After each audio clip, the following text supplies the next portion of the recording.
Just announced. Leonor de Borbon's Madrid royal wedding live.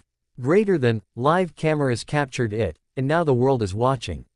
Spain has just confirmed the royal wedding of Princess Leonor in Madrid. But what happened moments before the vows wasn't in the script. Something so unexpected, royal officials are refusing to comment. Stay with us, what you're about to hear will rewrite royal history. Live announcement. On July 1, 2025, at precisely 11 a.m., the Spanish royal palace made the formal announcement. Princess Leonor de Borbón is officially married.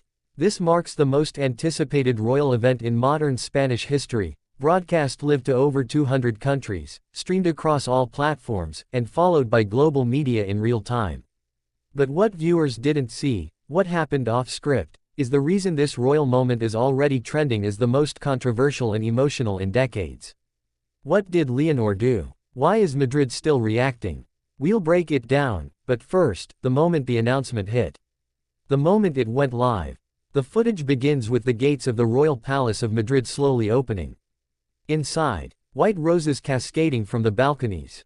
A military procession waiting at full attention. Tens of thousands gathered outside, waving Spanish flags. And then, from behind the palace curtain, Princess Leonor appears, wearing a breathtaking gown made of Asturian silk and Valencian lace. But as the trumpets sound, she pauses. She looks to her left. And does something no one expected.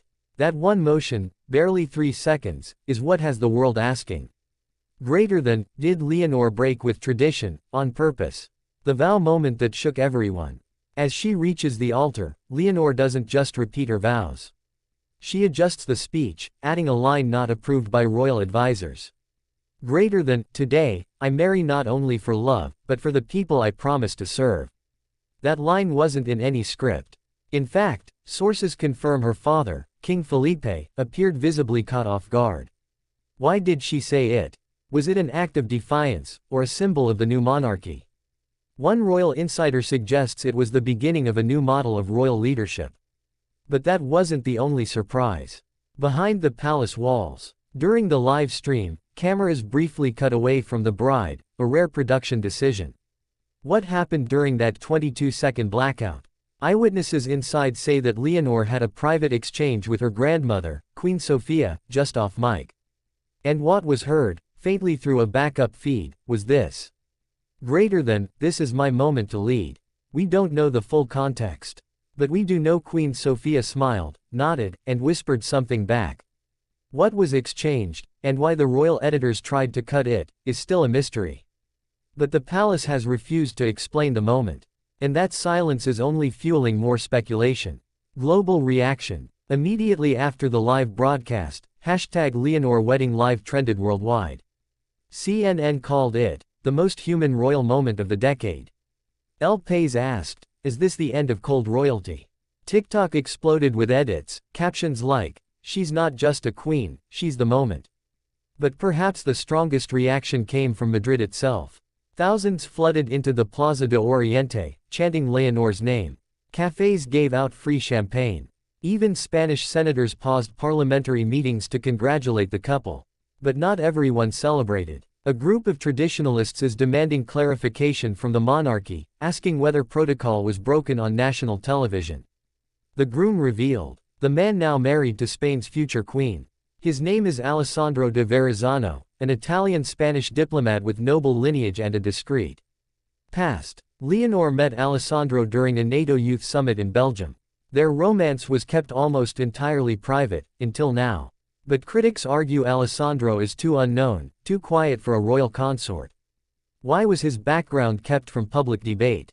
And what role will he now play in the Spanish monarchy?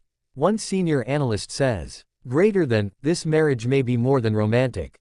It may be strategic. Is that true? Or is this a new form of leadership, one built on shared humility? The tearful moment. As the couple turned to face the crowd on the palace balcony, Leonor's eyes welled up. And in a live mic moment, she whispered to her mother, Queen Letizia. Greater than, they believe in us. Letizia responded with a brief, silent nod, and gently wiped away a tear. The image is now being shared across the globe, hailed as one of the most emotional royal moments ever captured on live television. But even this wasn't the end. Because what came after that, the sudden unscheduled appearance, turned the wedding from historic to legendary. The unscheduled address. Just as the palace lights dimmed and the live stream was expected to end, Princess Leonor walked alone onto the lower steps of the palace. She motioned for the mic. No script, no aids, and she said, greater than, to all watching, this is not the end of the ceremony. This is the beginning of something much bigger. Then she smiled, turned, and left the frame. The mic was turned off. The feed cut. And then the palace issued a press release 20 minutes later. Her Royal Highness spoke from the heart. No additional comment will be made. But the damage, or the transformation, was already done. What this wedding really means. This wasn't just a royal wedding. It was a live transformation of monarchy in motion. Leonor didn't just follow tradition. She shaped it. She confronted it. She personalized it. The decision to speak off script. The gesture toward her grandmother. The declaration to her people. All signal something Spain has not seen in over a century. A monarch who intends to rule with humanity first. The future of Spain's monarchy. So what happens next? We know that Leonor and Alessandro will remain in Madrid for 48 hours before beginning a short private retreat. We know that Spain's constitutional office will issue a full ceremonial review in the coming days. But the real question isn't about rules. It's about rhythm. Can a future queen lead by connection, not control? Can monarchy, tradition, and modern leadership coexist, under a woman who just redefined what royal means, live, on screen, in front of the world? Only time will tell. But today, July 1, 2025, Leonor didn't just say, I do. She said, to Spain and the world, I'm ready.